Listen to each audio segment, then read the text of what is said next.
are bottling our bourbon barrel aged strong Scotch ale.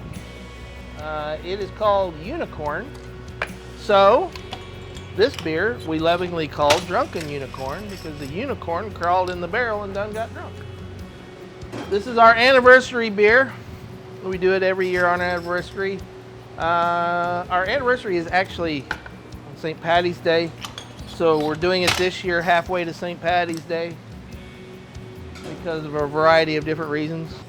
We're going to do 21 cases of Drunken this year, which is a full 53 gallons of beer in a barrel.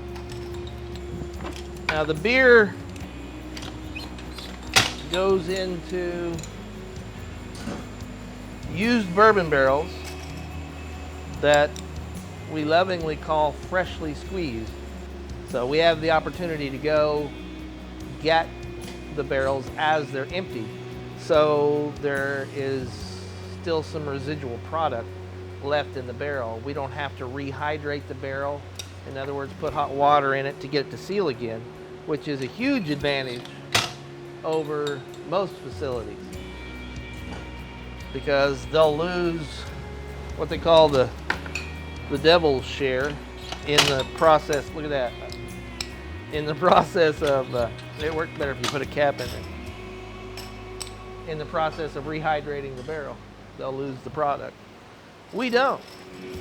In fact, when we get them, you could probably dump out probably a pint of product. So, I started out by saying it was a 9% beer going in. It's probably a 13 to 14% alcohol beer by the time we're done with it. This is a homemade bottling rig that we set up. It's a counter pressure flow, meaning there is a certain amount of pressure on the liquid as it's filling so as to keep the carbonation in. We sanitize and cool the bottles first. Then we flush them out with CO2, get all the oxygen out, and then we start to fill the bottles under pressure. We try to keep everything as cold as possible. We usually do this in February, so we don't have to worry about the room being warm, but unfortunately, we're doing it in September. Yeah, okay, so now what he's doing there is purging the oxygen with CO2 and pre-pressurizing it. All right. The red lines are CO2 lines. The black insulated lines are the beer line. So now we're on the beer flow side. As you can see, it's slowly filling up. I don't know if you can see it on camera, but it's just slowly filling up.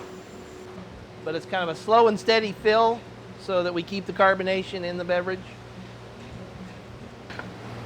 And then we cap.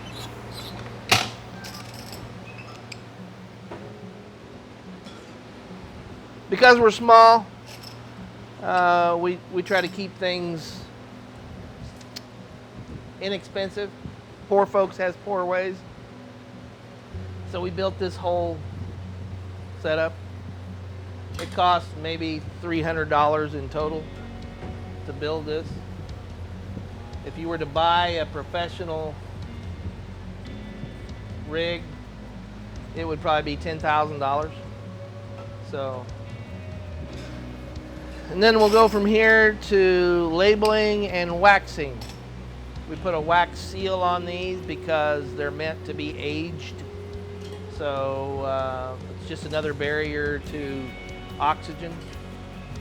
And it's how we differentiate from year to year. Each year has a different colored cap.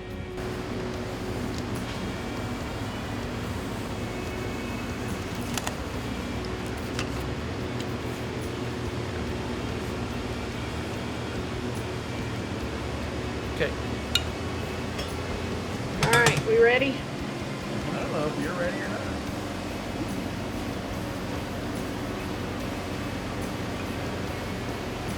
That was a big dip. We're taking all the leftover wax from previous years and throwing them all together, and the color is what it is. Okay, here would be the example of filling. So CO2 and a fill. Except this is what would happen without counter pressure. But isn't that pretty? Cheers. Drunken 21.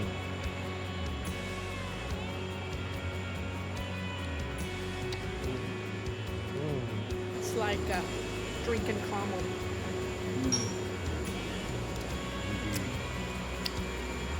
Very good. You can taste the wood. Yeah, you can get the oak.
Okay, a little beer geekness here.